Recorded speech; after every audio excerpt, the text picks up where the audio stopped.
Hello there.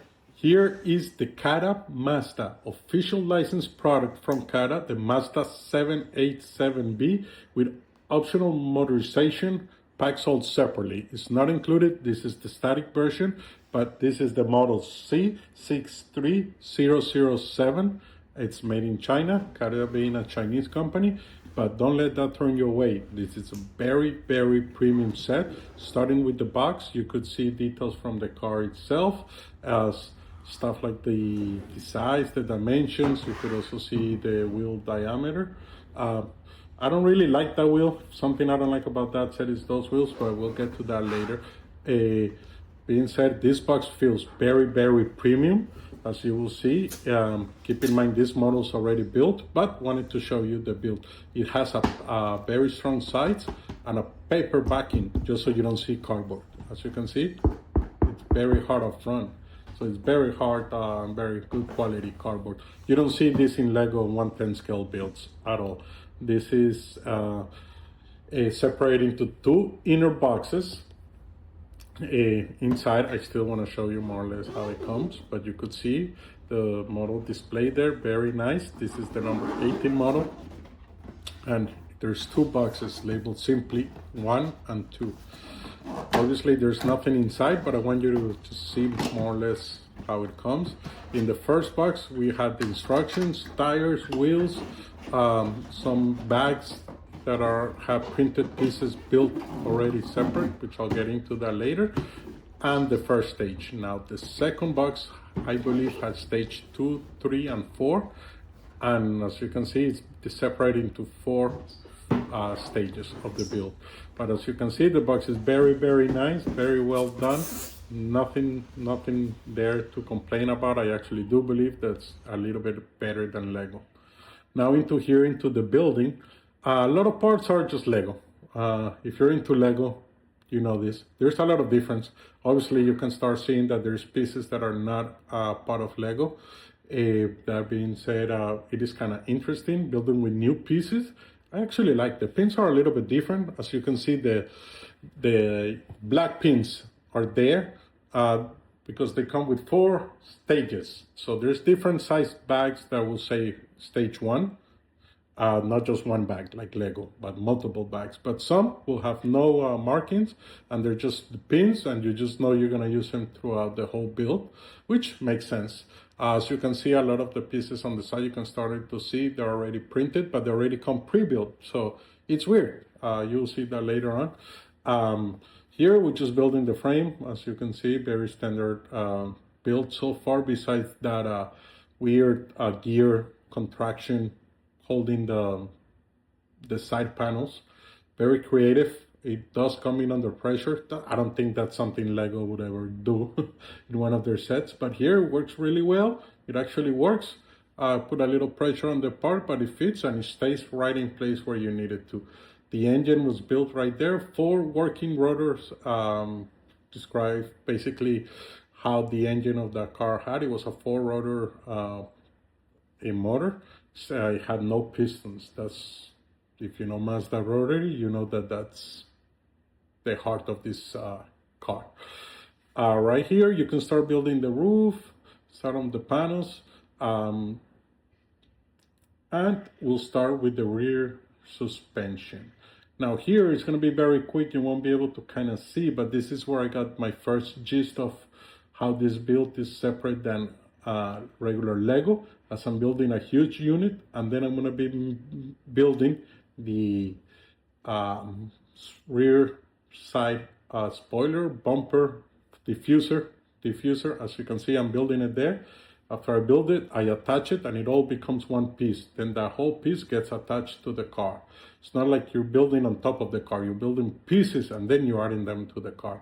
Kind of interesting, but I do recommend you align pins. If you look closely, you will see my pins are aligned. My LCD actually helped me very much this time, because aligned pins would help the merging of all those big pieces and panels. As you can see to the side, a big panel, just attach all together. And you do add a couple things here and then, but it's mainly big panels built separate and then attached into the unit. Here's where the first book ended. It ended randomly, like in the middle of nothing, and even in the middle of a stage, which I have no, I don't understand how that was so, but there you go. Okay, that's part of CAD, I guess. Continuing building into book numbers 2. This is a very nice, you can start actually seeing the shape, and it's very, very dense. All the rear suspension, the motor, the hood, or I would guess the trunk, or however you want to mention it, everything is a lot of pieces built together. Now starting the front, now the front is not as dense as the rear. It is a better, I'm not gonna say better, but it's a lot easier to actually build. It's very, very standard 1/10 scale Lego-ish. If you have built those cars, nothing strange. Besides the fact that once you build the front suspension, you actually attach all the front suspension and steering mechanism. It gets attached to the dashboard and the side pieces of the fender to create a whole unit, and the beginning of the hood, I guess, or the front will start being built. Now you can start seeing the printed pieces, now large panels. These pieces were all came in already pre-built, but we had to take them apart to attach them separate the way they came built. I just found that interesting. Now here we're building up the doors, just kind of finalizing the details. The large, beautiful printed piece of the wing, as you can see, wheels go in, and tires, everything perfect. And here it is. This beautiful, beautiful set. There's nothing that can be said about this set negatively compared to a Lego. Nothing. It is top notch. If you really do like Lego, you will love this. Now, that being said, there is quite a bit of difference. For example, look at the quality of those prints. Those prints are not stickers, they are print, and you can see how glossy they are. You could see quality. You could actually feel the print over the pieces. So I'm guessing they're just made a different way, but that texture that you feel, it actually gives it a premium feel. It's glossy, and you can actually feel the impression of the pin. As you can see, it has a couple functions. Also, the steering wheel works. It is on the right-hand side, being a Japanese car from that era. It is in the right. The door is actually just held by 2 connections. Very easy, but works flawlessly. The hood opens up, and both doors open, and you can see and express everything. Very nicely done. Everything closes, opens like it should. Steering wheel works very easy. Front suspension works flawlessly. It's very light. The rear one is actually very heavy because it's very dense, but it actually has a nice push to it. I like it. In the rear, you can actually see functioning in piston, not a piston engine, the 4-rotor engine that I was mentioned previously. So you're building it, it does spin around very, very nice. It gives you a nice representation of the engine, the rear diffuser, the lights, a lot of detail into this build, and no gaps at all. As you can see, it's very sturdy. This thing you can move, play around with it a lot more than Legos, honestly. Like, this is very heavy. Like, if I'll throw this on somebody, it will hurt. Now, this also comes, like I mentioned, ready to be motorized. So everything ready to attach the motors is already pre-built. I know it's hard for you to see there, but you can see from in the behind, there's a mechanism and already a mount for the engine, and a shaft leading to the engine to connect to the 4-rotor engine, and then connects to the rear wheel. In the front as well, there is space for the front servo that will very easily be able to be motorized if that's your thing.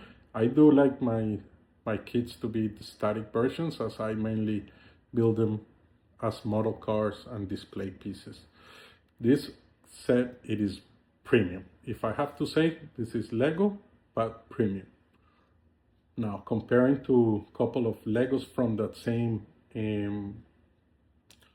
scale, you could see here with the Lego, and the first thing you can clearly see is all those decals. all those decals. Both sets have decals. Here it is also the Porsche, very famous Lego set, very loved. And actually I love this set, is very, very nice. But as you can see, the size is very comparable. You can compare it and display them together, absolutely perfect. They're right in size. That being said, obviously, you can see the stickers here in the Ferrari. It's not even the same red. You can see color mismatch. They're not transparent. They're very toy-like, which is fine. I mean, Lego is built for toys, and it's a toy line. But you can see here, for example, in the Porsche, that's a whole different kind of white, not like the Mazda, which is just the lettering. It's all that's there, and it's beautiful. In those sets, you could clearly see the outline of the color matching of the stickers, and it's not the same as the Mazda. The CaDA set will definitely give you a sense of premium just because of how good it looks, those glossy decals. It comes in 4 stages, very hard to build. It's not as nice or easy to build as the Lego. I will actually like the style of building more of the Lego, to be fair, obviously, over the CaDA. The CaDA builds more like a hobby grade instead of a playful experience. Lego, anybody can build Legos. Those 2 Legos right there, anybody will be able to build them. Very easy to build them, but this CaDA is not gonna be as easy to build. You're gonna need a lot more experience to build this CaDA. I will say if you're able to build these cars, you would also be able to build the CaDA. But it is harder. It is not easier. It's a lot more dense, and it gives you kind of like a premium hobby grade experience to Lego. I love that we have these options.